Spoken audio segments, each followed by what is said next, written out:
நூல் படித்து நீ அறியும் கல்வி பொது நலம் நினைத்து நீ வழங்கும் செல்வம் பிறர் உயர்வினிலே உனக்கிருக்கும் இன்பம் இவை அனைத்திலுமே இருப்பதுதான் தெய்வம் இவை அனைத்திலுமே இருப்பதுதான் தெய்வம்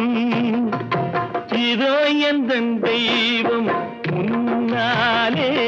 நான் ஒரே ஒரு புன்னகையில் கண்டேனே